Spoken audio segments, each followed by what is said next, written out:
दोस्तों, हर हर महादेव। शिव पुराण शत्रुद्र संहिता अध्याय 14 से 30। शिवजी का शुचिष्मति के गर्भ से प्राकट्य, ब्रह्मा द्वारा बालक का संस्कार करके गृहपति नाम रखा जाना, नारद जी द्वारा उसका भविष्य कथन, पिता की आज्ञा से गृहपति का काशी में जाकर तप करना, इंद्र का वर देने के लिए प्रकट होना, गृहपति का उन्हें ठुकराना, शिवजी का प्रकट होकर उन्हें वरदान देकर दीपाल पद प्रदान करना तथा अग्निशिवलिंग और अग्नि का महात्म्य। नंदीश्वर जी कहते हैं, मुने घर आकर उस ब्राह्मण ने बड़े हर्ष के साथ अपनी पति से वह सारा वृतांत कह सुनाया।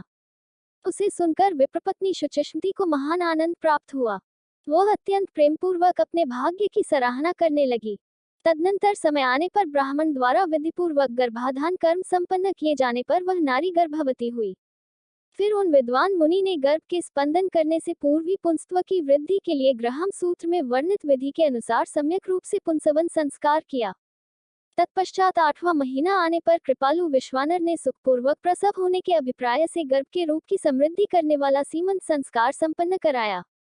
तदुपरांत ताराओं के अनुकूल होने पर जब बृहस्पति केंद्रवर्ती हुए और शुभ ग्रहों का योग आया, तब शुभ लग्न में भगवान शंकर, जिनके मुख की कांति पूर्णिमा के चंद्रमा के समान है तथा जो अरिष्ट रूपी दीपक को बुझाने वाले, समस्त अरिष्टों के विनाशक और भुवः स्वः तीनों लोकों के निवासियों को सब तरह से सुख देने वाले हैं, उस शुचिष्मति के गर्भ से पुत्र रूप में प्रकट हुए। उस समय गंध को वहन करने वाले वायु के वाहन मेघ दिशा रूपी बधुओं के मुख पर वस्त्र से बन गए, अर्थात चारों ओर काली घटा उमड़ आई। वे घनघोर बादल उत्तम गंध वाले पुष्प समूहों की वर्षा करने लगे। देवताओं की दुंदुभियां बजने लगी। चारों ओर दिशाएं निर्मल हो गईं। प्राणियों के मनों के साथ साथ सरिताओं का जल निर्मल हो गया। प्राणियों की वाणी सर्वथा कल्याणी और प्रियभाषिणी हो उठी। संपूर्ण प्रसिद्ध ऋषि मुनि तथा देवता, यक्ष, किन्नर, विद्याधर आदि मंगल द्रव्य लेकर पधारे। स्वयं ब्रह्मा जी ने नम्रता पूर्वक उसका जातकर्म संस्कार किया और उस बालक के रूप तथा वेद का विचार करके यह निश्चय किया कि इसका नाम गृहपति होना चाहिए। फिर 11वें दिन उन्होंने नामकरण की विधि के अनुसार वेद मंत्रों का उच्चारण करते हुए उसका गृहपति ऐसा नामकरण किया। तत्पश्चात सबके पितामह ब्रह्मा चारों वेदों में कथित आशीर्वादात्मक मंत्रों द्वारा उसका अभिनंदन करके हंस पर आरूढ़ हो अपने लोक को चले गए। तदुपरांत शंकर भी लौकिकी गति का आश्रय ले उस बालक की उचित रक्षा का विधान करके अपने वाहन पर चढ़कर अपने धाम को पधार गए। इसी प्रकार श्रीहरि ने भी अपने लोक की राह ली। इस प्रकार सभी देवता, ऋषि मुनि आदि भी प्रशंसा करते हुए अपने अपने स्थान को पधार गए। तदनंतर ब्राह्मण देवता ने यथासमय सब संस्कार करते हुए बालक को वेदाध्ययन कराया। तत्पश्चात 9वां वर्ष आने पर माता पिता की सेवा में तत्पर रहने वाले विश्वानर नंदन गृहपति को देखने के लिए वहां नारद जी पधारे। बालक ने माता पिता सहित नारद जी को प्रणाम किया। फिर नारद जी ने बालक की हस्तरेखा, जिह्वा, तालु आदि देखकर कहा, मुनि विश्वानर, मैं तुम्हारे पुत्र के लक्षणों का वर्णन करता हूँ, तुम आदरपूर्वक उसे श्रवण करो।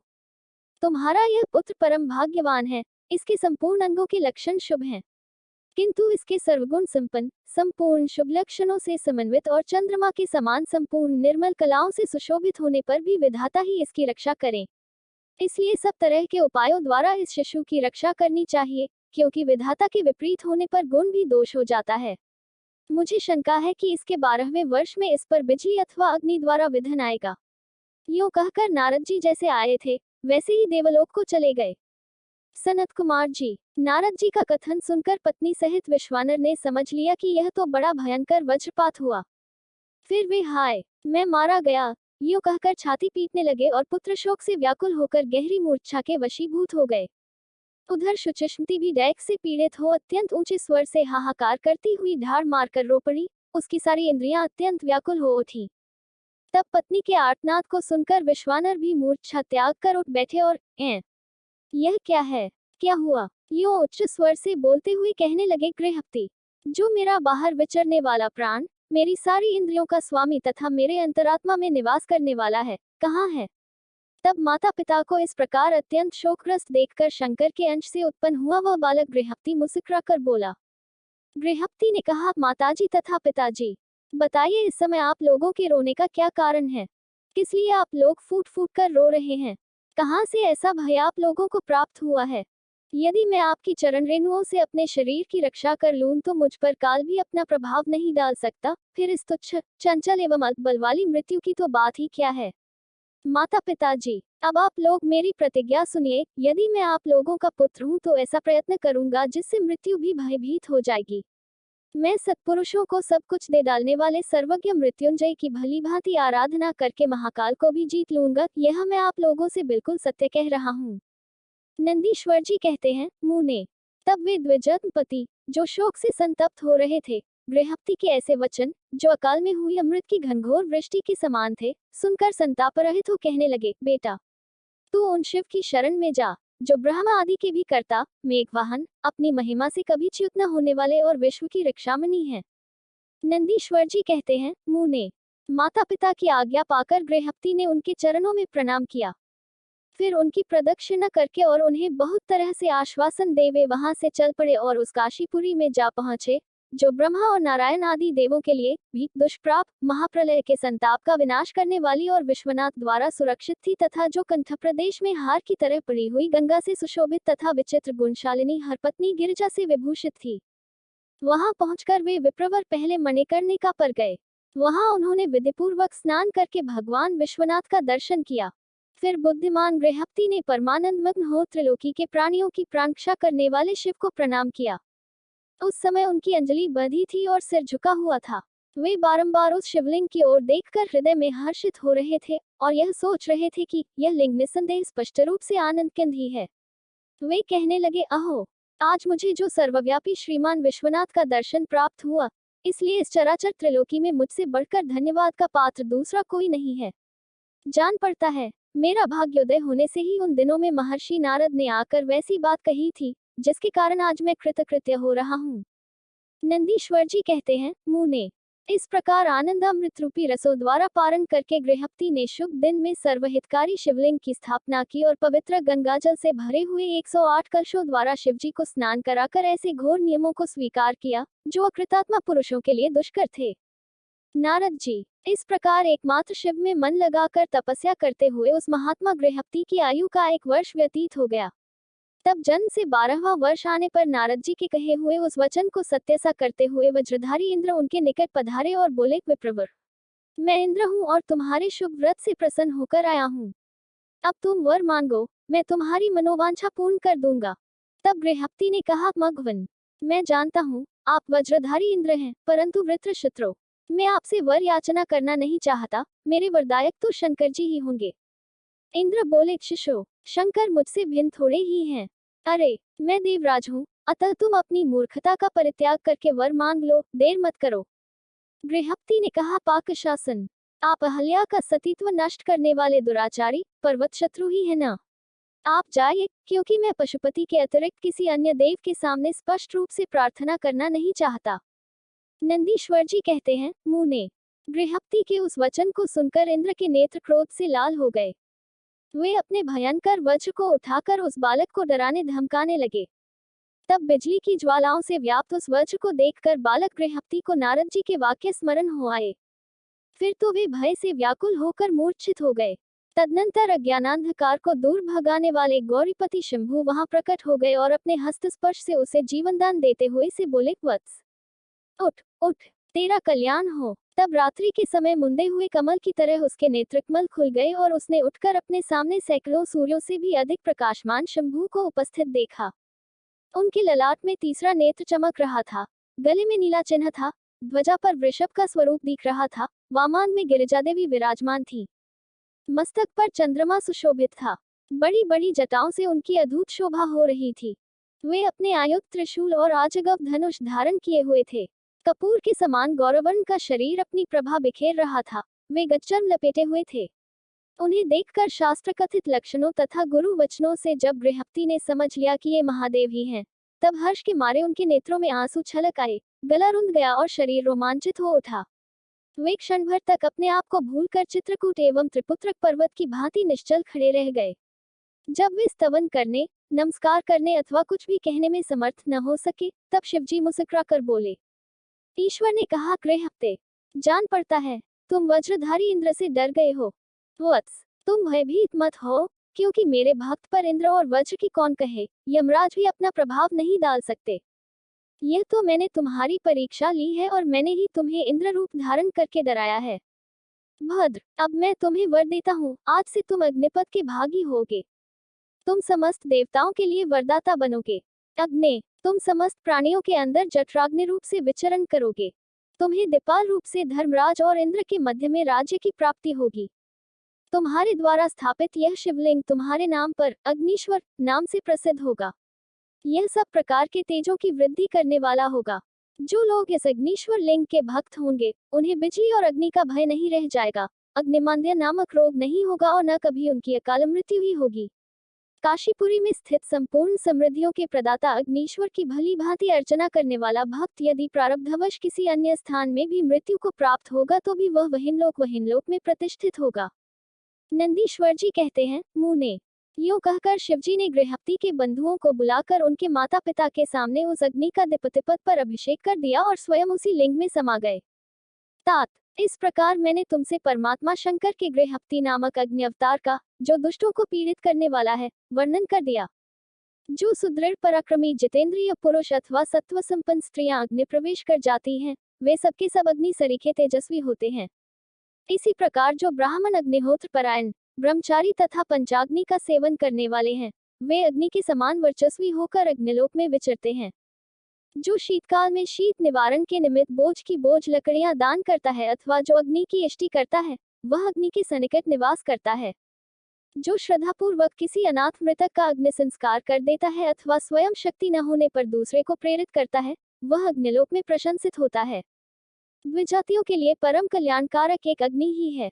वही निश्चित रूप से गुरु, देवता, व्रत, तीर्थ अर्थात सब कुछ है। जितनी अपावन वस्तुएं हैं, वे सब अग्नि का संसर्ग होने से उसी क्षण पावन हो जाती हैं, इसीलिए अग्नि को पावक कहा जाता है। यह शंभु की प्रत्यक्ष तेजोमयी दहनात्मिका मूर्ति है, जो सृष्टि रचने वाली, पालन करने वाली और संहार करने वाली है। भला इसके बिना कौन सी वस्तु दृष्टिगोचर हो सकती है। इनके द्वारा भक्षण किए हुए धूप, दीप, नैवेद्य, दूध, दही, घी और खानन आदि का देवगण स्वर्ग में सेवन करते हैं। शिव पुराण शत्रुद्र संहिता अध्याय 16-18। शिवजी के महाकाल आदि 10 अवतारों का तथा 11 रुद्र अवतारों का वर्णन। तदनंतर यक्षेश्वर अवतार की बात कहकर नंदीश्वर ने कहा, मुने, अब शंकर जी के उपासना कांड द्वारा सेवित महाकाल आदि 10 अवतारों का वर्णन भक्तिपूर्वक श्रवण करो। उनमें पहला अवतार महाकाल नाम से प्रसिद्ध है, जो सत्पुरुषों को भोग और मोक्ष प्रदान करने वाला है। उस अवतार की शक्ति भक्तों की मनोवांछा पूर्ण करने वाली महाकाली है। दूसरा तार नामक अवतार हुआ, जिसकी शक्ति तारा देवी हुई। वे दोनों भुक्ति मुक्ति के प्रदाता तथा अपने सेवकों के लिए सुखदायक हैं। बाल भुवनेश नाम से तीसरा अवतार हुआ। उसमें बाला भुवनेशी शिवा शक्ति हुई, जो सज्जनों को सुख देने वाली हैं। चौथा भक्तों के लिए सुखद तथा भोग मोक्ष प्रदायक षोडश श्री विद्येश नामक अवतार हुआ और षोडशी श्री विद्या शिवा उसकी शक्ति हुई। पांचवा अवतार भैरव नाम से प्रसिद्ध हुआ, जो सर्वदा भक्तों की कामनाओं को पूर्ण करने वाला है। इस अवतार की शक्ति का नाम है भैरवी गिरिजा, जो अपने उपासकों की अभीष्टदायिनी है। छठा शिवावतार छिन्नमस्तक नाम से कहा जाता है और भक्त कामप्रदा गिरिजा का नाम छिन्नमस्ता है। संपूर्ण मनोरथों के दाता शंभु का सातवां अवतार धूमवान नाम से विख्यात हुआ। उस अवतार में श्रेष्ठ उपासकों की लालसा पूर्ण करने वाली शिवा धूमावती हुई। शिवजी का आठवां सुखदायक अवतार बगलामुख है। उसकी शक्ति महान आनंददायिनी बगलामुखी नाम से विख्यात हुई। नवां शिवावतार मातंग नाम से कहा जाता है। उस समय संपूर्ण अभिलाषाओं को पूर्ण करने वाली शर्वाणी मातंगी हुई। शंभु के भुक्ति मुक्ति रूप फल प्रदान करने वाले 10वें अवतार का नाम कमल है, जिसमें अपने भक्तों का सर्वथा पालन करने वाली गिरिजा कमला कहलाई। ये ही शिवजी के 10 अवतार है। ये सब के सब भक्तों तथा सत्पुरुषों के लिए सुखदायक तथा भोग मोक्ष के प्रदाता हैं। जो लोग महात्मा शंकर के इन 10 अवतारों की निर्विकार भाव से सेवा करते हैं, उन्हें ये नित्य नाना प्रकार के सुख देते रहते हैं। मुने, इस प्रकार मैंने 10 अवतारों का महात्म्य वर्णन कर दिया। तंत्र शास्त्र में तो यह सर्वकामप्रद बतलाया गया है। मुने, इन शक्तियों की भी अद्भुत महिमा है। तंत्र आदि शास्त्रों में इस महिमा का सर्वकामप्रद रूप से वर्णन किया गया है। ये नित्य दुष्टों को दंड देने वाली और ब्रह्मतेज की विशेष रूप से वृद्धि करने वाली हैं। इस प्रकार मैंने तुमसे महेश्वर के महाकाल आदि 10 शुभ अवतारों का शक्ति सहित वर्णन कर दिया। जो मनुष्य समस्त शिव पर्वों के अवसर पर इस परम पावन कथा का भक्तिपूर्वक पाठ करता है, वह शिवजी का परम प्यारा हो जाता है। इस आख्यान का पाठ करने से ब्राह्मण के ब्रह्मतेज की वृद्धि होती है, क्षत्रिय विजय लाभ करता है, वैश्य धनपति हो जाता है और शूद्र को सुख की प्राप्ति होती है। स्वधर्मपरायण शिव भक्तों को यह चरित्र सुनने से सुख प्राप्त होता है और उनकी शिव भक्ति विशेष रूप से बढ़ जाती है। मुने, अब मैं शंकर जी के एकादश श्रेष्ठ अवतारों का वर्णन करता हूँ, सुनो। उन्हें श्रवण करने से असत्यादिस्नित बाधा पीड़ा नहीं पहुंचा सकती। पूर्व काल की बात है, एक बार इंद्र आदि समस्त देवता दैत्यों से पराजित हो गए। तब वे भयभीत हो अपनी पुरी अमरावती को छोड़कर भाग खड़े हुए। यो दैत्यों द्वारा अत्यंत पीड़ित हुए वे सभी देवता कश्यप जी के पास गए। वहां उन्होंने परम व्याकुलता पूर्वक हाथ जोड़ एवं मस्तक झुकाकर उनके चरणों में अभिवादन किया और उनका भलीभांति स्तवन करके आदर पूर्वक अपने आने का कारण प्रकट किया तथा दैत्यों द्वारा पराजित होने से उत्पन्न हुए अपने सारे दुखों को कह सुनाया। तात, तब उनके पिता कश्यप जी देवताओं की उस कष्ट कहानी को सुनकर अधिक दुखी नहीं हुए, क्योंकि उनकी बुद्धि शिवजी में आसक्त थी। मुने, उन शांत बुद्धि मुनि ने धैर्य धारण करके देवताओं को आश्वासन दिया और स्वयं परम हर्षपूर्वक विश्वनाथपुरी काशी को चल पड़े। वहां पहुंचकर उन्होंने गंगा जी के जल में स्नान करके अपना नित्य नियम पूरा किया और फिर आदरपूर्वक उमा सहित सर्वेश्वर भगवान विश्वनाथ की भलीभांति अर्चना की। तदनंतर शंभु दर्शन के उद्देश्य से एक शिवलिंग की स्थापना करके वे देवताओं के हितार्थ परम प्रसन्नता पूर्वक घोर तप करने लगे। मुने, शिवजी के चरण कमलों में आसक्त मन वाले धैर्यशाली मुनि व कश्यप को जब यो तप करते हुए बहुत अधिक समय व्यतीत हो गया, तब सत्पुरुषों के गतिस्वरूप भगवान शंकर अपने चरणों में तल्लीन मन वाले कश्यप ऋषि को वर देने के लिए वहां प्रकट हुए। भक्तवत्सल महेश्वर परम प्रसन्न तो थे ही, अतः वे अपने भक्त मुनि व कश्यप से बोले, वर मांगो। उन महेश्वर को देखते ही प्रसन्न बुद्धि वाले देवताओं के पिता कश्यप जी हर्षमग्न हो गए और हाथ जोड़कर उनके चरणों में नमस्कार करके स्तुति करते हुए यों बोले, महेश्वर, मैं सर्वथा आपका शरणागत हूँ। देवताओं के दैत्य का विनाश करके मेरी अभिलाषा पूर्ण कीजिए। देवेश, मैं पुत्रों के दैत्य से विशेष दुखी हूँ, अतः ईश मुझे सुखी कीजिए, क्योंकि आप देवताओं के सहायक हैं। नाथ, महाबली दैत्यों ने देवताओं और यक्षों को पराजित कर दिया है, इसलिए शंभो आप मेरे पुत्र रूप से प्रकट होकर देवताओं के लिए आनंददाता बनिए। नंदीश्वर जी कहते हैं, मुने, कश्यप जी के ऐसा कहने पर सर्वेश्वर भगवान शंकर उनसे तथेति ऐसा ही होगा यो कहकर उनके सामने वही अंतर्धान हो गए। तब कश्यप भी महान आनंद के साथ तुरंत ही अपने स्थान को लौट गए। वहां उन्होंने वह सारा वृतांत आदर पूर्वक देवताओं से कह सुनाया। तदनंतर भगवान शंकर अपना वचन सत्य करने के लिए कश्यप द्वारा सुरभि के पेट से 11 रूप धारण करके प्रकट हुए। उस समय महान उत्सव मनाया गया, सारा जगत शिव में हो गया। कश्यप मुनि के साथ साथ सभी देवता हर्ष विभोर हो गए। उनके नाम रखे गए कपाली, पिंगल, भीम, विरूपाक्ष, विलोहित, शास्ता, अजपाद, अहिर्बुधन्य, शंभु, चंड तथा भव। ये 11 रूप सुरभि के पुत्र कहलाते हैं। ये सुख के आवास स्थान है तथा देवताओं की कार्य सिद्धि के लिए शिव रूप से उत्पन्न हुए।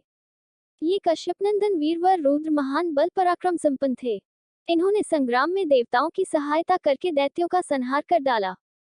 उन्हीं रुद्रों की कृपा से इंद्र आदि देवगण दैत्यों को जीतकर निर्भय हो गए। उनका मन स्वस्थ हो गया और वे अपना अपना राज्य कार्य संभालने लगे। अब भी शिव स्वरूपधारी वे सभी महारुद्र देवताओं की रक्षा के लिए सदा स्वर्ग में विराजमान रहते हैं। तात, इस प्रकार मैंने तुमसे शंकर जी के 11 रुद्र अवतारों का वर्णन कर दिया। ये सभी समस्त लोगों के लिए सुखदायक हैं। यह निर्मल आख्यान संपूर्ण पापों का विनाशक, धन, यश और आयु का प्रदाता तथा संपूर्ण मनोरथों को पूर्ण करने वाला है। शिव पुराण शत्रुद्र संहिता अध्याय 19-20। शिवजी के दुर्वासा अवतार तथा हनुमद्वतार का वर्णन। नंदीश्वर जी कहते हैं, महामुने, अब तुम शंभु के एक दूसरे चरित्र को, जिसमें शंकर जी धर्म के लिए दुर्वासा होकर प्रकट हुए थे, प्रेम पूर्वक श्रवण करो। अनसुया के पति ब्रह्मवेता तपस्वी अत्रि ने ब्रह्मा जी के निर्देशानुसार पत्नी सहित ऋक्षकुल पर्वत पर जाकर पुत्र कामना से घोर तप किया। उनके तप से प्रसन्न होकर ब्रह्मा, विष्णु और महेश्वर तीनों उनके आश्रम पर गए। उन्होंने कहा कि हम तीनों संसार के ईश्वर हैं। हमारे अंश से तुम्हारे 3 पुत्र होंगे, जो त्रिलोकी में विख्यात तथा माता पिता का यश बढ़ाने वाले होंगे। यूं कहकर वे चले गए। ब्रह्मा जी के अंश से चंद्रमा हुए, जो देवताओं के समुद्र में डाले जाने पर समुद्र से प्रकट हुए थे। विष्णु के अंश से श्रेष्ठ संन्यास पद्धति की प्रचलित करने वाले दत्त उत्पन्न हुए और रुद्र के अंश से मुनि व दुर्वासा ने जन्म लिया। इन दुर्वासा ने महाराज अम्बरीश की परीक्षा की थी। जब सुदर्शन चक्र ने इनका पीछा किया, तब शिवजी के आदेश से अम्बरीश के द्वारा प्रार्थना करने पर चक्र शांत हुआ। इन्होंने भगवान राम की परीक्षा की। काल ने मुनि का वेश धारण करके श्रीराम के साथ यह शर्त की थी कि मेरे साथ बात करते समय श्रीराम के पास कोई ना आए, जो आएगा उसका निर्वासन कर दिया जाएगा। दुर्वासा जी ने हट करके लक्ष्मण को भेजा, तब श्रीराम ने तुरंत लक्ष्मण का त्याग कर दिया। इन्होंने भगवान श्री कृष्ण की परीक्षा की और उनको श्री रुक्मिणी सहित रथ में जोता। इस प्रकार दुर्वासा मुनि ने अनेक विचित्र चरित्र किए। मुने, अब इसके बाद तुम हनुमान जी का चरित्र श्रवण करो। हनुमद रूप से शिव जी ने बड़ी उत्तम लीलाएं की हैं। विप्रवर, इसी रूप से महेश्वर ने भगवान राम का परम हित किया था। वह सारा चरित्र सब प्रकार के सुखों का दाता है, उसे तुम प्रेम पूर्वक सुनो। एक समय की बात है, जब अत्यंत अद्भुत लीला करने वाले गुणशाली भगवान शंभु को विष्णु के मोहिनी रूप का दर्शन प्राप्त हुआ, तब वे कामदेव के बाणों से आहत हुए की तरह क्षुब्ध हो उठे। उस समय उन परमेश्वर ने राम कार्य की सिद्धि के लिए अपना वीर्यपात किया। तब सप्तर्षियों ने उस वीर्य को पत्र पुटक में स्थापित कर लिया, क्योंकि शिवजी ने ही राम कार्य के लिए आदर पूर्वक उनके मन में प्रेरणा की थी। तत्पश्चात उन महर्षियों ने शंभु के उस वीर्य को राम कार्य की सिद्धि के लिए गौतम कन्या अंजनी में कान के रास्ते स्थापित कर दिया। तब समय आने पर उस गर्भ से शंभु महान बल पराक्रम संपन्न वानर शरीर धारण करके उत्पन्न हुए। उनका नाम हनुमान रखा गया। महाबली कपीश्वर हनुमान जब शिशु ही थे, उसी समय उदय होते हुए सूर्यबिंब को छोटा सा फल समझकर तुरंत ही निगल गए। जब देवताओं ने उनकी प्रार्थना की, तब उन्होंने उसे महाबली सूर्य जानकर उगल दिया। तब देवर्षियों ने उन्हें शिव का अवतार माना और बहुत सा वरदान दिया। तदनंतर हनुमान अत्यंत हर्षित होकर अपनी माता के पास गए और उन्होंने यह सारा वृतांत आदरपूर्वक कह सुनाया। फिर माता की आज्ञा से धीर वीर कपि हनुमान ने नित्य सूर्य के निकट जाकर उनसे अनायास ही सारी विद्याएं सीख ली। तदनंतर रुद्र के अंशभूत कपिश्रेष्ठ हनुमान सूर्य की आज्ञा से सूर्यांश से उत्पन्न हुए सुग्रीव के पास चले गए। इसके लिए उन्हें अपनी माता से भी अनुज्ञा मिल चुकी थी। तदनंतर नंदीश्वर ने भगवान राम का संपूर्ण चरित्र संक्षेप से वर्णन करके कहा, मुने, इस प्रकार कपिश्रेष्ठ हनुमान ने सब तरह से श्री राम का कार्य पूरा किया, नाना प्रकार की लीलाएं की, असुरों का मान मर्दन किया, भूतल पर राम भक्ति की स्थापना की और स्वयं भक्ताग्रगण्य होकर सीता राम को सुख प्रदान किया। वे रुद्रावतार ऐश्वर्यशाली हनुमान लक्ष्मण के प्राणदाता, संपूर्ण देवताओं के गर्वहारी और भक्तों का उद्धार करने वाले हैं। महावीर हनुमान सदा राम कार्य में तत्पर रहने वाले, लोक में रामदूत नाम से विख्यात, दैत्यों के संहारक और भक्तवत्सल हैं। तात, इस प्रकार मैंने हनुमान जी का श्रेष्ठ चरित्र जो धन, कीर्ति और आयु का वर्धक तथा संपूर्ण अभीष्ट फलों का दाता है, तुमसे वर्णन कर दिया। जो मनुष्य इस चरित्र को भक्तिपूर्वक सुनता है अथवा समाहित चित्त से दूसरे को सुनाता है, वह इस लोक में संपूर्ण भोगों को भोगकर अंत में परम मोक्ष को प्राप्त कर लेता है। शिव पुराण शत्रुद्र संहिता अध्याय 21-25। शिवजी के पिप्पलाद अवतार के प्रसंग में देवताओं की दधीची मुनि से अस्थि याचना, दधीची का शरीर त्याग, वज्र निर्माण तथा उसके द्वारा वृत्रासुर का वध, सुवर्चा का देवताओं को शाप, पिप्पलाद का जन्म और उनका विस्तृत वृतांत। नंदीश्वर ने कहा, महाबुद्धिमान सनत कुमार जी, अब तुम अत्यंत आह्लाद पूर्वक महेश्वर के पिप्पलाद नामक परमोत्कृष्ट अवतार का वर्णन श्रवण करो। यह उत्तम आख्यान भक्ति की वृद्धि करने वाला है। मुनीश्वर, एक समय दैत्यों ने वृत्रासुर की सहायता से इंद्र आदि समस्त देवताओं को पराजित कर दिया। तब उन सभी देवताओं ने सहसा दधीची के आश्रम में अपने अपने अस्त्रों को फेंककर तत्काल ही हार मान ली। तत्पश्चात मारे जाते हुए वे इंद्र सहित संपूर्ण देवता तथा देवर्षि शीघ्र ही ब्रह्मलोक में जा पहुंचे और वहां ब्रह्मा जी से उन्होंने अपना वह दुखड़ा कह सुनाया। देवताओं का वह कथन सुनकर लोक पितामह ब्रह्मा ने सारा रहस्य यथार्थ रूप से प्रकट कर दिया कि यह सब त्वष्टा की करतूत है। त्वष्टा ने ही तुम लोगों का वध करने के लिए तपस्या द्वारा इस महातेजस्वी वृत्रासुर को उत्पन्न किया है। यह दैत्य महान आत्मबल से संपन्न तथा समस्त दैत्यों का अधिपति है। अतः अब ऐसा प्रयत्न करो जिससे इसका वध हो सके। बुद्धिमान देवराज, मैं धर्म के कारण इस विषय में एक उपाय बतलाता हूँ, सुनो। जो दधीची नाम वाले महामुनि हैं, वे तपस्वी और जितेंद्रिय हैं। उन्होंने पूर्व काल में शिवजी की समाराधना करके वज्र सरीखी अस्थियां हो जाने का वर प्राप्त किया है। अतः तुम लोग उनसे उनकी हड्डियों के लिए याचना करो, वे अवश्य दे देंगे। फिर उन अस्थियों से वज्रदंड का निर्माण करके तुम निश्चय ही उससे वृत्रासुर को मार डालना। नंदीश्वर जी कहते हैं, मुने, ब्रह्मा का यह वचन सुनकर इंद्र देवगुरु बृहस्पति तथा देवताओं को साथ ले तुरंत ही दधीची ऋषि के उत्तम आश्रम पर आए। वहां इंद्र ने सुवर्चा सहित दधीचि मुनि का दर्शन किया और आदरपूर्वक हाथ जोड़कर उन्हें नमस्कार किया। फिर देवगुरु बृहस्पति तथा अन्य देवताओं ने भी नम्रतापूर्वक उन्हें सिर झुकाया। दधीचि मुनि विद्वानों में श्रेष्ठ तो थे ही, वे तुरंत ही उसके अभिप्राय को ताड़ गए। तब उन्होंने अपनी पत्नी सुवर्चा को अपने आश्रम से अन्यत्र भेज दिया। तत्पश्चात देवताओं सहित देवराज इंद्र, जो स्वार्थ साधन में बड़े दक्ष हैं, अर्थशास्त्र का आश्रय लेकर मुनिवर से बोले। इंद्र ने कहा, मुने, आप महान शिव भक्त, दाता तथा शरणागत रक्षक हैं। इसीलिए हम सभी देवता तथा देवर्षि त्वष्टा द्वारा अपमानित होने के कारण आपकी शरण में आए हैं। विप्रवर, आप अपनी वज्रमय अस्थियां हमें प्रदान कीजिए, क्योंकि आपकी हड्डी से वज्र का निर्माण करके मैं उस देवद्रोही का वध करूंगा। इंद्र के यूं कहने पर परोपकार परायण दधीचि मुनि ने अपने स्वामी शिव का ध्यान करके अपना शरीर छोड़ दिया। उनके समस्त बंधन नष्ट हो चुके थे, अतः वे तुरंत ही ब्रह्मलोक को चले गए। उस समय वहां पुष्पों की वर्षा होने लगी और सभी लोग आश्चर्यचकित हो गए। तदनंतर इंद्र ने शीघ्र ही सुरभि गौ को बुलाकर उस शरीर को चटवाया और उन हड्डियों से अस्त्र निर्माण करने के लिए विश्वकर्मा को आदेश दिया। तब इंद्र की आज्ञा पाकर विश्वकर्मा ने शिवजी के तेज से सुदृढ़ हुई मुनि की वज्रमयी हड्डियों से संपूर्ण अस्त्रों की कल्पना की। उनकी रीढ़ी की हड्डी से वज्र और ब्रह्मशिर नामक बाण बनाया तथा अन्य अस्थियों से अन्यान्य बहुत से अस्त्रों का निर्माण किया। तब शिवजी के तेज से उत्कर्ष को प्राप्त हुए इंद्र ने उस वज्र को लेकर क्रोधपूर्वक वृत्रासुर पर आक्रमण किया, ठीक उसी तरह जैसे रुद्र ने यमराज पर धावा किया था। फिर तो कवच आदि से भलीभांति सुरक्षित हुए इंद्र ने तुरंत ही पराक्रम प्रकट करके उस वज्र द्वारा वृत्रासुर के पर्वत शिखर सरीखे सिर को काट गिराया। तात, उस समय स्वर्गवासियों ने महान विजयोत्सव मनाया। इंद्र पर पुष्पों की वृष्टि होने लगी और सभी देवता उनकी स्तुति करने लगे।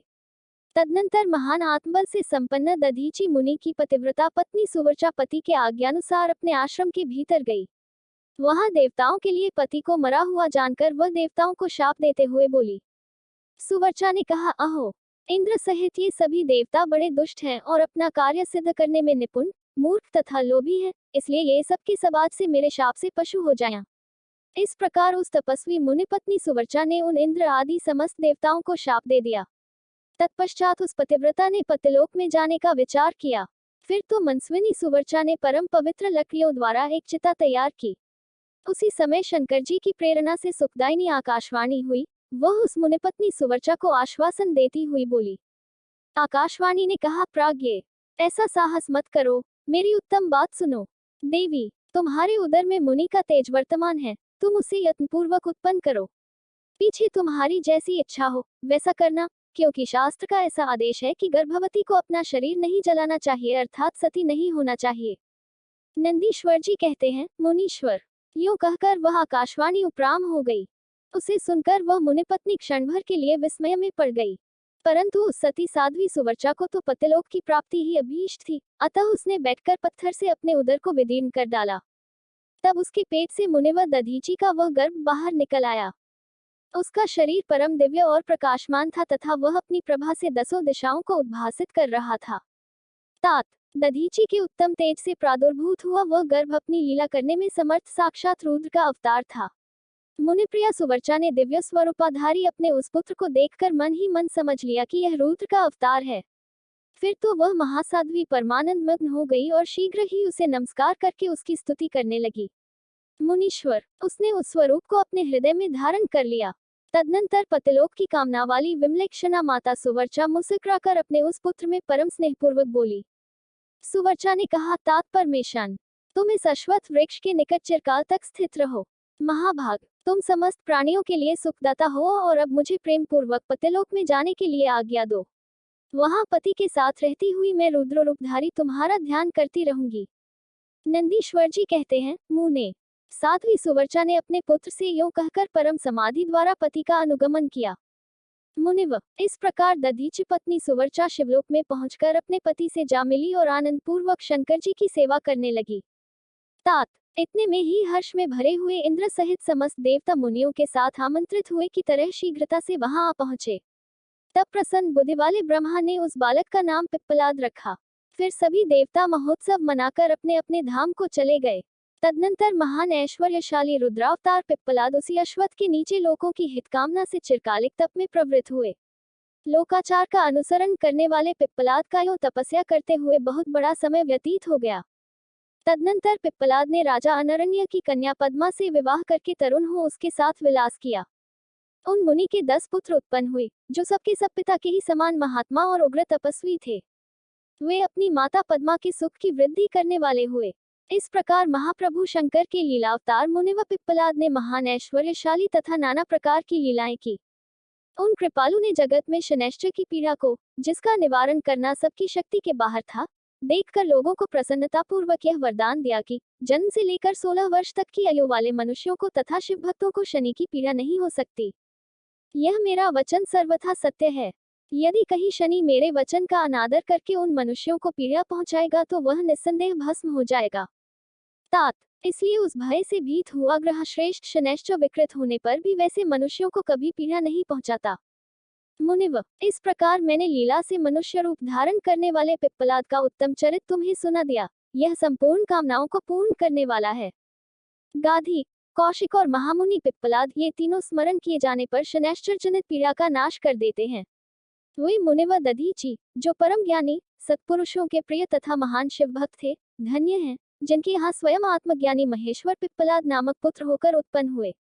तात, यह आख्यान निर्दोष, स्वर्गप्रद, कुग्रहजनित दोषों का संहारक, संपूर्ण मनोरथों का पूरक और शिव भक्ति की विशेष वृद्धि करने वाला है। शिव पुराण शत्रुद्र संहिता अध्याय 26-27। भगवान शिव के द्विजेश्वर अवतार की कथा, राजा भद्रायु तथा रानी कीर्तिमालिनी की धार्मिक दृढ़ता की परीक्षा। तदनंतर वैश्यनाथ अवतार का वर्णन करके नंदीश्वर ने द्विजेश्वर अवतार का प्रसंग चलाया। वे बोले, तात, पहले जिन नृपश्रेष्ठ भद्रायु का परिचय दिया गया था और जिन पर भगवान शिव ने ऋषभ रूप से अनुग्रह किया था, उन्हीं नरेश के धर्म की परीक्षा लेने के लिए वे भगवान फिर द्विजेश्वर रूप से प्रकट हुए थे। ऋषभ के प्रभाव से रणभूमि में शत्रुओं पर विजय पाकर शक्तिशाली राजकुमार भद्रायु जब राज्य सिंहासन पर आरूढ़ हुए, तब राजा चंद्रांगद तथा रानी सीमंतिनी की बेटी सती साध्वी कीर्तिमालिनी के साथ उनका विवाह हुआ। किसी समय राजा भद्रायु ने अपनी धर्मपत्नी के साथ वसंत ऋतु में वन विहार करने के लिए एक गहन वन में प्रवेश किया। उनकी पत्नी शरणागत जनों का पालन करने वाली थी। राजा का भी ऐसा ही नियम था। उन राजदंपति की धर्म में कितनी दृढ़ता है, इसकी परीक्षा के लिए पार्वती सहित भगवान शिव ने एक लीला रची। शिवा और शिव उस वन में ब्राह्मणी और ब्राह्मण के रूप में प्रकट हुए। उन दोनों ने लीलापूर्वक एक माया व्याघ्र का निर्माण किया। वे दोनों भय से विह्वल हो व्याघ्र से थोड़ी ही दूर आगे रोते चिल्लाने भागने लगे और व्याघ्र उनका पीछा करने लगा। राजा ने उन्हें इस अवस्था में देखा। वे ब्राह्मण दंपति भी भय से विह्वल हो महाराज की शरण में गए और इस प्रकार बोले। ब्राह्मण दंपति ने कहा, महाराज, हमारी रक्षा कीजिए, रक्षा कीजिए। वह व्याघ्र हम दोनों को खा जाने के लिए आ रहा है। समस्त प्राणियों को काल के समान भय देने वाला यह हिंसक प्राणी हमें अपना आहार बनाए, इसके पूर्व ही आप हम दोनों को बचा लीजिए। उन दोनों का यह करुण क्रंदन सुनकर महावीर राजा ने ज्यों ही धनुष उठाया, त्यों ही वह व्याघ्र उनके निकट आ पहुंचा। उसने ब्राह्मणी को पकड़ लिया। वह बेचारी, हा नाथ, हा नाथ, हा प्राण वल्लभ, हा शंभो, हा जगत गुरु इत्यादि कहकर रोने और विलाप करने लगी। व्याघ्र बड़ा भयानक था। उसने ज्यों ही ब्राह्मणी को अपना ग्रास बनाने की चेष्टा की, त्यों ही भद्रायु ने तीखे बाणों से उसके मर्म में आघात किया, परंतु उन बाणों से उस महाबली व्याघ्र को तनिक भी व्यथा नहीं हुई। वह ब्राह्मणी को बलपूर्वक घसीटता हुआ तत्काल दूर निकल गया। अपनी पत्नी को बाघ के पंजे में पड़ी देख ब्राह्मण को बड़ा दैख हुआ और वह बारंबार रोने लगा। देर तक रोकर उसने राजा भद्रायु से कहा, राजन, तुम्हारे वे बड़े बड़े अस्त्र कहाँ हैं? दुखियों की रक्षा करने वाला तुम्हारा विशाल धनुष कहाँ है? सुना था तुम में 12,000 बड़े बड़े हाथियों का बल है। वह क्या हुआ? तुम्हारे शंख, खड्ग तथा मंत्रास्त्र विद्या से क्या लाभ हुआ? दूसरों को क्षीण होने से बचाना क्षत्रिय का परम धर्म है। धर्मज्ञ राजा अपना धन और प्राण देकर भी शरण में आए हुए दीन दुखियों की रक्षा करते हैं। जो पीड़ितों की प्राणरक्षा नहीं कर सकते, ऐसे लोगों के लिए तो जीने की अपेक्षा मर जाना ही अच्छा है। इस प्रकार ब्राह्मण का विलाप और उसके मुख से अपने पराक्रम की निंदा सुनकर राजा ने शोक से मन ही मन इस प्रकार विचार किया, अहो, आज भाग्य के उलटफेर से मेरा पराक्रम नष्ट हो गया, मेरे धर्म का भी नाश हो गया, अतः अब मेरी संपदा, राज्य और आयु का भी निश्चय ही नाश हो जाएगा। यूं विचार कर राजा भद्रायु ब्राह्मण के चरणों में गिर पड़े और उसे धीरज बंधाते हुए बोले, प्रमन, मेरा पराक्रम नष्ट हो गया है। महामते, मुझ क्षत्रियाधम पर कृपा करके शोक छोड़ दीजिए। मैं आपको मनोवांछित पदार्थ दूंगा। यह राज्य, यह रानी और मेरा यह शरीर सब कुछ आपके अधीन है। बोलिए, आप क्या चाहते हैं? ब्राह्मण बोले, राजन, अंधे को दर्पण से क्या काम?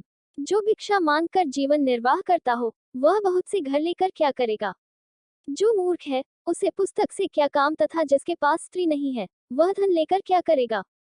मेरी पत्नी चली गई, मैंने कभी काम सुख का उपभोग नहीं किया, अतः कामभोग के लिए आप अपनी इस बड़ी रानी को मुझे दे दीजिए। राजा ने कहा, ब्राह्मण, क्या यही तुम्हारा धर्म है? क्या तुम्हें गुरु ने यही उपदेश किया है? क्या तुम नहीं जानते कि पराई स्त्री का स्पर्श स्वर्ग एवं सुयश की हानि करने वाला है? परस्त्री के उपभोग से जो पाप कमाया जाता है, उसे सैकड़ों प्रायश्चित्तों द्वारा भी धोया नहीं जा सकता। ब्राह्मण बोले, राजन, मैं अपनी तपस्या से भयंकर ब्रह्महत्या और मदिरा पान जैसे पाप का भी नाश कर डालूंगा। फिर परस्त्री संगम किस गिनती में है?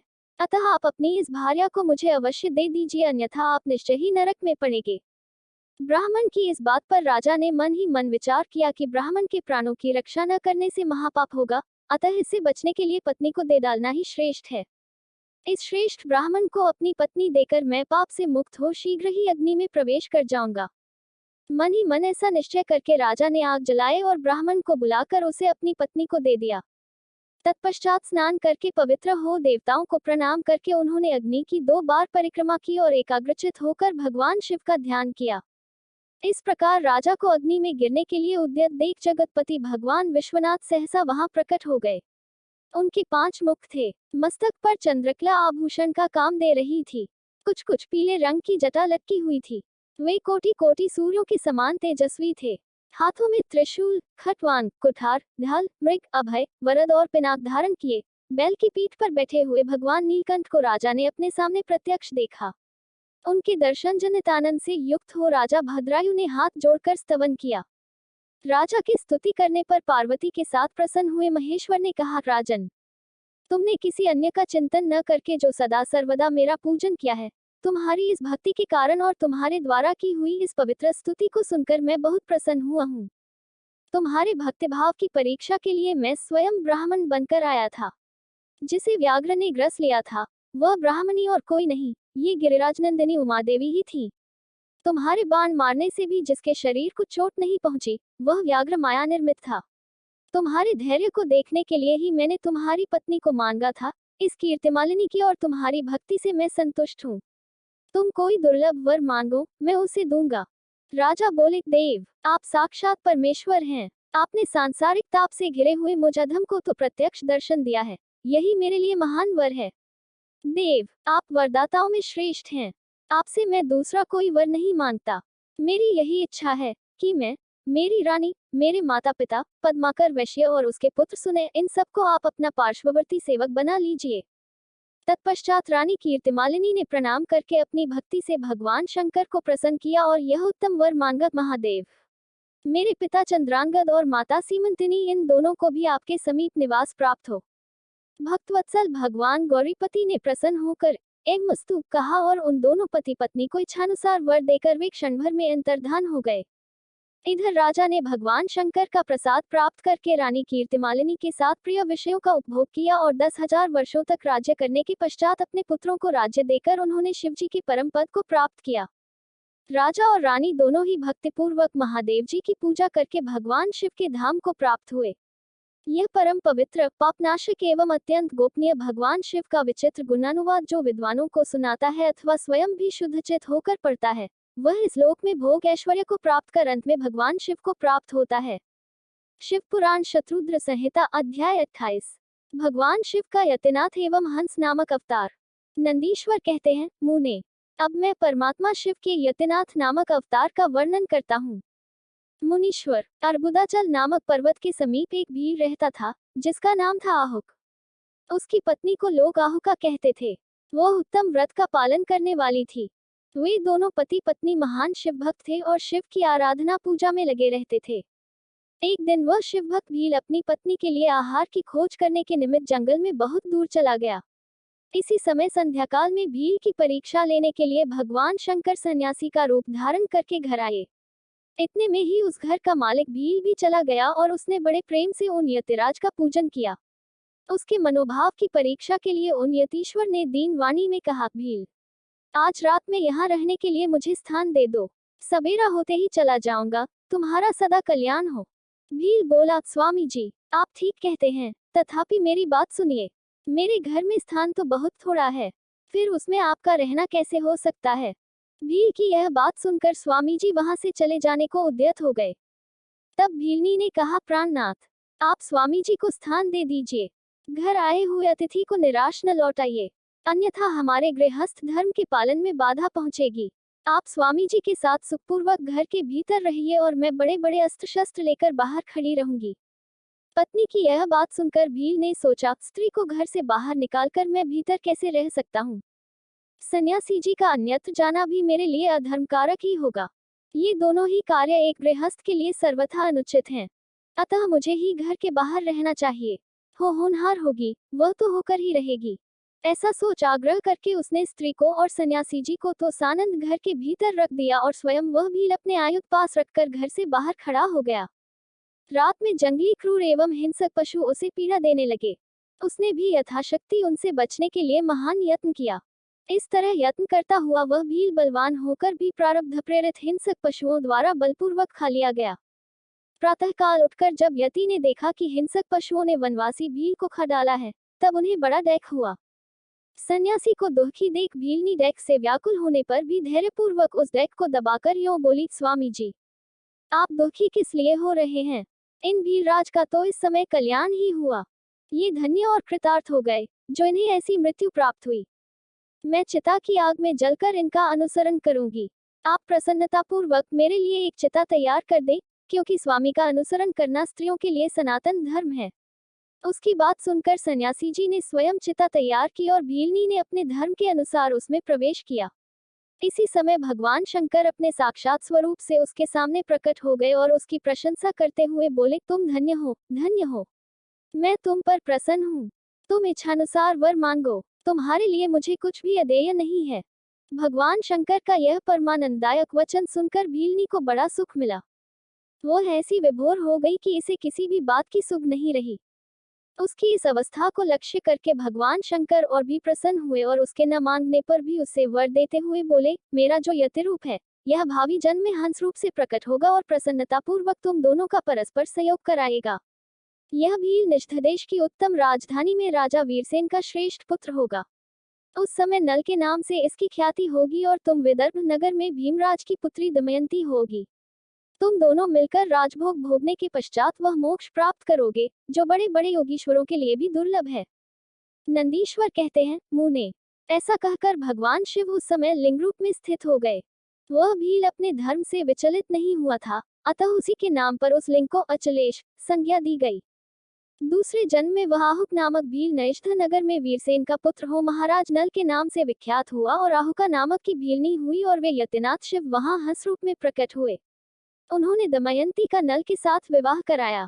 पूर्वजन्म के सत्कार जनित पुण्य से प्रसन्न हो भगवान शिव ने हंस का रूप धारण कर उन दोनों को सुख दिया। हंस अवतारधारी शिव भांति भांति की बातें करने और संदेश पहुंचाने में कुशल थे। वे नल और दमयंती दोनों के लिए परमानंददायक हुए। शिव पुराण शत्रुद्र संहिता अध्याय 29। भगवान शिव के कृष्ण दर्शन नामक अवतार की कथा। नंदीश्वर कहते हैं, सनत कुमार जी, भगवान शंभु के एक उत्तम अवतार का नाम कृष्ण दर्शन है, जिसने राजा नभक को ज्ञान प्रदान किया था। उसका वर्णन करता हूँ, सुनो। श्राद्धदेव नामक मनु के जो इक्ष्वाकु आदि पुत्र थे, उनमें नवम का नाम नभक था, जिनका पुत्र नाभाग नाम से प्रसिद्ध हुआ। नाभाग के ही पुत्र अम्बरीश हुए, जो भगवान विष्णु के भक्त थे तथा जिनकी ब्राह्मण भक्ति देखकर उनके ऊपर महर्षि दुर्वासा प्रसन्न हुए थे। मुने, अम्बरीश के पितामह जो नभक कहे गए हैं, उनके चरित्र का वर्णन सुनो। उन्हीं को भगवान शिव ने ज्ञान प्रदान किया था। मनुपुत्र नभक बड़े बुद्धिमान थे। उन्होंने विद्याध्ययन के लिए दीर्घकाल तक इंद्रिय संयम पूर्वक गुरुकुल में निवास किया। इसी बीच में इक्ष्वाकु आदि भाइयों ने नभक के लिए कोई भाग न देकर पिता की संपत्ति आपस में बांट ली और अपना अपना भाग लेकर वे उत्तम रीति से राज्य का पालन करने लगे। उन सब ने पिता की आज्ञा से ही धन का बंटवारा किया था। कुछ काल के पश्चात ब्रह्मचारी नभक गुरुकुल से सांगोपांग वेदों का अध्ययन करके वहां आए। उन्होंने देखा सब भाई सारी संपत्ति का बंटवारा करके अपना अपना भाग ले चुके हैं। तब उन्होंने भी बड़े स्नेह से दाया भाग पाने की इच्छा रखकर अपने इक्ष्वाकु आदि बंधुओं से कहा, भाइयों, मेरे लिए भाग दिए बिना ही आप लोगों ने आपस में सारी संपत्ति का बंटवारा कर लिया। अतः प्रसन्नतापूर्वक मुझे भी हिस्सा दीजिए। मैं अपना दाय भाग लेने के लिए ही यहाँ आया हूँ। भाई बोले, जब संपत्ति का बंटवारा हो रहा था उस समय हम तुम्हारे लिए भाग देना भूल गए थे। अब इस समय पिताजी को ही तुम्हारे हिस्से में देते हैं। तुम उन्हीं को ले लो, इसमें संशय नहीं है। भाइयों का यह वचन सुनकर नभक को बड़ा विस्मय हुआ। वे पिता के पास जाकर बोले, तात, मैं विद्याध्ययन के लिए गुरुकुल में गया था और वहां अब तक ब्रह्मचारी रहा हूँ। इसी बीच में भाइयों ने मुझे छोड़कर आपस में धन का बंटवारा कर लिया। वहां से लौटकर जब मैंने अपने हिस्से के बारे में उनसे पूछा तब उन्होंने आपको मेरा हिस्सा बता दिया। अतः उसके लिए मैं आपकी सेवा में आया हूँ। नभक की वह बात सुनकर पिता को बड़ा विस्मय हुआ। श्राद्धदेव ने पुत्र को आश्वासन देते हुए कहा, बेटा, भाइयों की उस बात पर विश्वास न करो। वो उन्होंने तुम्हें ठगने के लिए कही है। मैं तुम्हारे लिए भोगसाधक उत्तम दाय नहीं बन सकता। तथापि उन वंचकों ने यदि मुझे ही दाय के रूप में तुम्हें दिया है तो मैं तुम्हारी जीविका का एक उपाय बताता हूँ, सुनो। इन दिनों उत्तम बुद्धि वाले आंगिरस गोत्रीय ब्राह्मण एक बहुत बड़ा यज्ञ कर रहे हैं। उस कर्म में प्रत्येक छठे दिन का कार्य भी ठीक ठीक नहीं समझ पाते, उसमें उनसे भूल हो जाती है। तुम वहां जाओ और उन ब्राह्मणों को विश्वेदेव संबंधी 2 सूक्त बतला दिया करो। इससे वह शुद्ध रूप से संपादित होगा। वह यज्ञ समाप्त होने पर वे ब्राह्मण जब स्वर्ग को जाने लगेंगे उस समय संतुष्ट होकर अपने यज्ञ से बचा हुआ सारा धन तुम्हें दे देंगे। पिता की यह बात सुनकर सत्यवादी नभक बड़ी प्रसन्नता के साथ उस उत्तम यज्ञ में गए। मुने वहां छठे दिन के कर्म में बुद्धिमान मनुपुत्र ने वैश्वदेव संबंधी दोनों सूक्तों का स्पष्ट रूप से उच्चारण किया। यज्ञ कर्म समाप्त होने पर वे आंगिरस ब्राह्मण यज्ञ से बचा हुआ अपना अपना धन नभक को देकर स्वर्ग लोक को चले गए। उस यज्ञशिष्ट धन को जब ये ग्रहण करने लगे उस समय सुंदर लीला करने वाले भगवान शिव तत्काल वहां प्रकट हो गए। उनके सारे अंग बड़े सुंदर थे परंतु नेत्र काले थे। उन्होंने नभक से पूछा, तुम कौन हो जो इस धन को ले रहे हो? यह तो मेरी संपत्ति है। तुम्हें किसने यहाँ भेजा है? सब बातें ठीक ठीक बताओ। नभक ने कहा, यह तो यज्ञ से बचा हुआ धन है जिसे ऋषियों ने मुझे दिया है। अब यह मेरी ही संपत्ति है। इसको लेने से तुम मुझे कैसे रोक रहे हो? कृष्णदर्शन ने कहा, तात, हम दोनों के इस झगड़े में तुम्हारे पिता ही पंच रहेंगे। जाकर उनसे पूछो और वे जो निर्णय दे उसे ठीक ठीक यहाँ आकर बताओ। उनकी बात सुनकर नभक ने पिता के पास जाकर उक्त प्रश्न को उनके सामने रखा। श्राद्धदेव को कोई पुरानी बात याद आ गई और उन्होंने भगवान शिव के चरण कमलों का चिंतन करते हुए कहा। मनु बोले, तात, वे पुरुष जो तुम्हें वह धन लेने से रोक रहे हैं साक्षात भगवान शिव हैं। यूं तो संसार की सारी वस्तु ही उन्हीं की है परंतु यज्ञ से प्राप्त हुए धन पर उनका विशेष अधिकार है। यज्ञ करने से जो धन बच जाता है उसे भगवान रुद्र का भाग निश्चित किया गया है। अतः यज्ञावशिष्ट सारी वस्तु ग्रहण करने के अधिकारी सर्वेश्वर महादेव जी ही हैं। उनकी इच्छा से ही दूसरे लोग उस वस्तु को ले सकते हैं। भगवान शिव तुम पर कृपा करने के लिए ही वहां वैसा रूप धारण करके आए हैं। तुम वहीं जाओ और उन्हें प्रसन्न करो। अपने अपराध के लिए क्षमा मांगो और प्रणाम पूर्वक उनकी स्तुति करो। नभक पिता की आज्ञा से वहां गए और भगवान को प्रणाम करके हाथ जोड़कर बोले, महेश्वर, यह सारी त्रिलोकी ही आपकी है। फिर यज्ञ से बचे हुए धन के लिए तो कहना ही क्या है। निश्चय ही इस पर आपका अधिकार है। यही मेरे पिता ने निर्णय दिया है। नाथ, मैंने यथार्थ बात न जानने के कारण ब्रह्मवश जो कहा है मेरे उस अपराध को क्षमा कीजिए। मैं आपके चरणों में मस्तक रखकर यह प्रार्थना करता हूँ कि आप मुझ पर प्रसन्न हो। ऐसा कहकर नभक ने अत्यंत दीनतापूर्ण हृदय से दोनों हाथ जोड़ महेश्वर कृष्णदर्शन का स्तवन किया। उधर श्राद्धदेव ने भी अपने अपराध के लिए क्षमा मांगते हुए भगवान शिव की स्तुति की।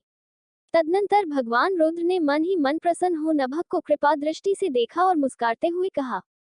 कृष्णदर्शन बोले, नभक, तुम्हारे पिता ने जो धर्मानुकूल बात कही है वह ठीक ही है। तुमने भी साधु स्वभाव के कारण सत्य ही कहा है। इसलिए मैं तुम पर बहुत प्रसन्न हूँ और कृपापूर्वक तुम्हें सनातन ब्रह्म तत्व का ज्ञान प्रदान करता हूँ। इस समय यह सारा धन मैंने तुम्हें दे दिया। अब तुम इसे ग्रहण करो। इस लोक में निर्विकार रहकर सुख भोगो। अंत में मेरी कृपा से तुम्हें सद्गति प्राप्त होगी। ऐसा कहकर भगवान रुद्र सबके देखते देखते वही अंतर्धान हो गए। साथ ही श्राद्धदेव भी अपने पुत्र नभक के साथ अपने स्थान को लौट आए। इस लोक में विपुल भोगों का उपभोग करके अंत में वे भगवान शिव के धाम में चले गए। इस प्रकार तुमसे मैंने भगवान शिव के कृष्णदर्शन नामक अवतार का वर्णन किया। जो इस आख्यान को पढ़ता और सुनता है उसे संपूर्ण मनोवांछित फल प्राप्त हो जाते हैं। शिव पुराण शत्रुद्र संहिता अध्याय 30। भगवान शिव के अवधूतेश्वर अवतार की कथा और उसकी महिमा का वर्णन। नंदीश्वर कहते हैं, सनत कुमार, अब तुम परमेश्वर शिव के अवधूतेश्वर नामक अवतार का वर्णन सुनो, जिसने इंद्र के घमंड को चूर चूर कर दिया था। पहले की बात है, इंद्र संपूर्ण देवताओं तथा बृहस्पति जी को साथ लेकर भगवान शिव का दर्शन करने के लिए कैलाश पर्वत पर गए। उस समय बृहस्पति और इंद्र के शुभागमन की बात जानकर भगवान शंकर उन दोनों की परीक्षा लेने के लिए अवधूत बन गए। उनके शरीर पर कोई वस्त्र नहीं था। वे प्रज्वलित अग्नि के समान तेजस्वी होने के कारण महाभयंकर जान पड़ते थे। उनकी आकृति बड़ी सुंदर दिखाई देती थी। वे राह रोककर खड़े थे। बृहस्पति और इंद्र ने शिव के समीप जाते समय देखा, एक अद्भुत शरीरधारी पुरुष रास्ते के बीच में खड़ा है। इंद्र को अपने अधिकार पर बड़ा गर्व था, इसलिए वे यह न जान सके कि ये साक्षात भगवान शंकर हैं। उन्होंने मार्ग में खड़े हुए पुरुष से पूछा, तुम कौन हो? इस नग्न अवधूत वेश में कहाँ से आए हो? तुम्हारा नाम क्या है? सब बातें ठीक ठीक बताओ। देर न करो, भगवान शिव अपने स्थान पर है या इस समय कहीं अन्यत्र गए हैं। मैं देवताओं तथा गुरुजी के साथ उन्हीं के दर्शन के लिए जा रहा हूँ। इंद्र के बारंबार पूछने पर भी महान कौतुक करने वाले अहंकारहारी महायोगी त्रिलोकीनाथ शिव कुछ न बोले, चुप ही रहे। तब अपने ऐश्वर्य का घमंड रखने वाले देवराज इंद्र ने रोष में आकर उस जटाधारी पुरुष को फटकारा और इस प्रकार कहा। इंद्र बोले, अरे मूर्ख, दुर्मते, तू बार बार पूछने पर भी उत्तर नहीं देता, अतः तुझे वज्र से मारता हूँ। देखूं कौन तेरी रक्षा करता है। ऐसा कह उस दिगंबर पुरुष की ओर क्रोधपूर्वक देखते हुए इंद्र ने उसे मार डालने के लिए वज्र उठाया। यह देख भगवान शंकर ने शीघ्र ही उस वज्र का स्तंभन कर दिया। उनकी बाह अकड़ गई, इसलिए वे वज्र का प्रहार न कर सके। तदनंतर वह पुरुष तत्काल ही क्रोध के कारण तेज से प्रज्वलित हो उठा, मानो इंद्र को जलाए देता हो। भुजाओं के स्तंभित हो जाने के कारण शचीवल्लभ इंद्र क्रोध से उस सर्प की भांति जलने लगे, जिसका पराक्रम मंत्र के बल से अवरुद्ध हो गया हो। बृहस्पति ने उस पुरुष को अपने तेज से प्रज्वलित होता देख तत्काल ही यह समझ लिया कि ये साक्षात भगवान हर हैं। फिर तो वे हाथ जोड़ प्रणाम करके उनकी स्तुति करने लगे। स्तुति के पश्चात उन्होंने इंद्र को उनके चरणों में गिरा दिया और कहा, दीनानाथ महादेव, यह इंद्र आपके चरणों में पड़ा है, आप इसका और मेरा उद्धार करें। हम दोनों पर क्रोध नहीं, प्रेम करें। महादेव, शरणागत इंद्र की रक्षा कीजिए। आपके ललाट से प्रकट हुई यह आग इन्हें जलाने के लिए आ रही है। बृहस्पति की यह बात सुनकर अवधूत वेशधारी करुणा सिंधु शिव ने हंसते हुए कहा, अपने नेत्र से रोषवश बाहर निकली हुई अग्नि को मैं पुनः कैसे धारण कर सकता हूँ? क्या सर्प अपनी छोड़ी हुई केंचुल को फिर ग्रहण करता है? बृहस्पति बोले, देव, भक्त सदा ही कृपा के पात्र होते हैं। आप अपने भक्तवत्सल नाम को चरितार्थ कीजिए और इस भयंकर तेज को कहीं अन्यत्र डाल दीजिए। रुद्र ने कहा, देवगुरु, मैं तुम पर प्रसन्न हूँ, इसलिए उत्तम वर देता हूँ। इंद्र को जीवनदान देने के कारण आज से तुम्हारा एक नाम जीव भी होगा। मेरे ललाटवर्ती नेत्र से जो यह आग प्रकट हुई है, इसे देवता नहीं सह सकते, अतः इसको मैं बहुत दूर छोड़ूंगा, जिससे यह इंद्र को पीड़ा न दे सके। ऐसा कहकर अपने तेजः स्वरूप उस अद्भुत अग्नि को हाथ में लेकर भगवान शिव ने क्षार समुद्र में फेंक दिया। वहां फेंके जाते ही भगवान शिव का वह तेज तत्काल एक बालक के रूप में परिणत हो गया, जो सिंधुपुत्र जलंधर नाम से विख्यात हुआ। फिर देवताओं की प्रार्थना से भगवान शिव ने ही असुरों के स्वामी जलंधर का वध किया था। अवधूत रूप से ऐसी सुंदर लीला करके लोक कल्याणकारी शंकर वहां से अंतर्धान हो गए। फिर सब देवता अत्यंत निर्भय एवं सुखी हुए। इंद्र और बृहस्पति भी उस भय से मुक्त हो उत्तम सुख के भागी हुए। जिसके लिए उनक आना हुआ था, वह भगवान शिव का दर्शन पाकर कृतार्थ हुए। इंद्र और बृहस्पति प्रसन्नतापूर्वक अपने स्थान को चले गए। सनत कुमार, इस प्रकार मैंने तुमसे परमेश्वर शिव के अवधूतेश्वर नामक अवतार का वर्णन किया है, जो दुष्टों को दंड एवं भक्तों को परमानंद प्रदान करने वाला है। यह दिव्य आख्यान पाप का निवारण करके यश, स्वर्ग, भोग, मोक्ष तथा संपूर्ण मनोवांछित फल की प्राप्ति कराने वाला है। जो प्रतिदिन एकाग्रचित हो इसे सुनता या सुनाता है, वह इहलोक में संपूर्ण सुखों का उपभोग करके अंत में शिव की गति प्राप्त कर लेता है। दोस्तों, अगली वीडियो देखने के लिए आप चैनल सब्सक्राइब जरूर करें और लाइक करें और कमेंट करें। हर हर महादेव। दोस्तों, हर हर महादेव। शिव पुराण शत्रु